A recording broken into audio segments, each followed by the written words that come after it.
ते असं म्हणाले की बा, आणि प्रोफेसर साहेबांनी आपल्या भाषणामध्ये म्हणाले की मायनर सब्जेक्ट हा कुठूनही घेता येईल, त्याची बास्केट आहे. हे बिलकुल बरोबर आहे. जसं आता आपण काय केलं आहे, म्हणजे माझा एक विचार आहे किंवा आपला सगळ्यांचा जो विचार आहे, मी बघायच्या मीटिंगमध्ये दुसऱ्या मीटिंगमध्ये ते बोलून दाखवलं आणि त्यांनाही ते पडलेलं आहे. तर आता बास्केट दिलेली आहे मायनरची, तो सायन्सवालाही घेऊ शकते, आर्टवालाही घेऊ शकते आणि आर्टच्या आर्टवालाही घेऊ शकते.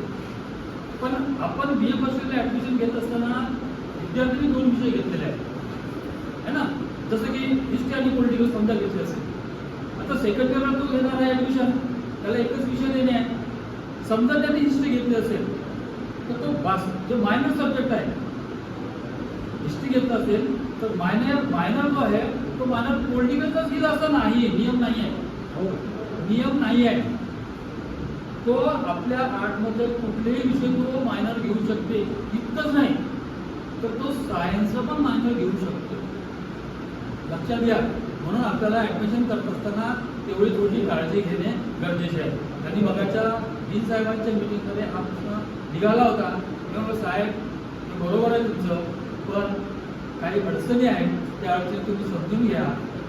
आणि त्यांना सांगितलं मग मी की समजा हिस्ट्री आणि पॉलिटिकल 2 विषय त्यांनी घेतलेला आहे आणि सेकंड इयरला जाताना तो हिस्ट्री घेत असेल, पॉलिटिकलचं जर मायनर घेत नसेल तर पॉलिटिकलचं लेक्चरचं असंच गेला होता. बरोबर आहे ना.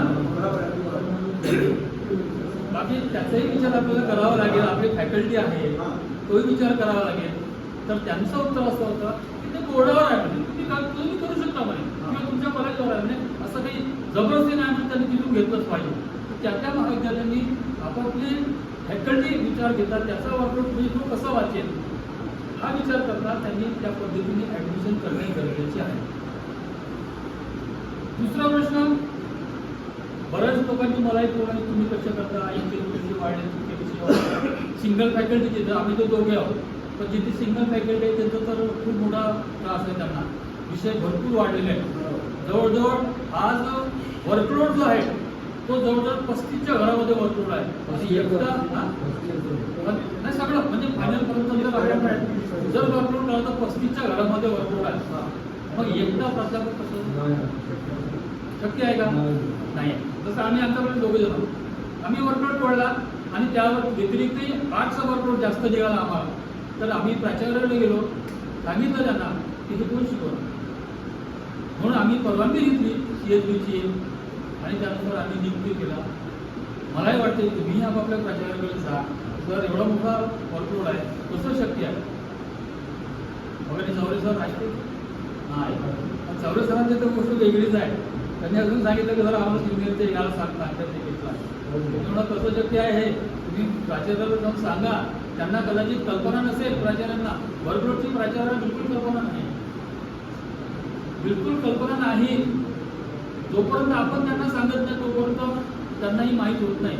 आता बरोबर असेच प्राचार्य आहे की जे बोर्ड असलेले जे चेअरमन असेल किंवा मेंबर असेल त्या प्राचार्यांना कल्पना असेल, पण इतर प्राचार्यांना याची कल्पना नाही. आणि म्हणून आपण प्राचार्याकडे जाऊन आपला होणारा जो त्रास आहे तो कमी करावा. आणि मी मावळ सरांना विनंती करतो की त्यांनी जो 3rd सेम आणि 3rd सेम आणि 4th सेम याचा जो सिलेबस जो तयार केलेला आहे त्या सिलेबसबद्दल संपूर्ण माहिती त्यांनी सांगावी. धन्यवाद सर. कारण तर मेजर आणि मायनरमध्ये